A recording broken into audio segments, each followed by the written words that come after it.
रामकृष्ण हरी. देवाची ये द्वारी उभा क्षण भरी, तेने मुक्तिचारी साधी.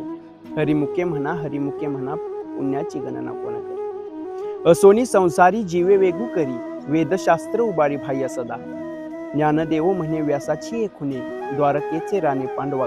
संत ज्ञानेश्वर महाराज सांगतात, त्या पांडुरंग परमात्म्याच्या द्वारात क्षणभरही उभं राहिलं ना तरी या मनुष्यरूपी देहाला चारही मुक्ती प्राप्त होत असतात.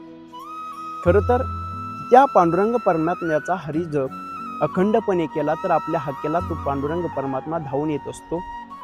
हाच काही वेदशास्त्रिक सांगतात की आपण प्रपंचरूपी जीवनात, संसाररूपी जीवनात हा हरिनाम करू शकतो आणि हा हरिनाम जप करता येतो. महाभारतात आपल्याला पाहायला भेटतं, पांडवांनी हा हरिनाम जप केला होता तेव्हा पांडवांच्या हाकेला धावून द्वारकाधीश श्रीकृष्ण परमात्मा धावून आले होते आणि त्या पांडवांसाठी राबले होते. हे आपल्याला महाभारतात पाहायला मिळतं. मग तुमच्या आमच्यासाठी का पांडुरंग परमात्मा धावून येणार नाही? फक्त अखंड हरिनाम जप आपण केला पाहिजे, नामस्मरण केलं पाहिजे, चिंतन केलं पाहिजे. म्हणून संत ज्ञानेश्वर महाराज सांगतात, देवाची ये द्वारी उभा क्षण भरी, तेने मुक्तिचारी सारिल्या. हरिमुखे म्हणा पुण्याची गणना कोण करी. रामकृष्ण.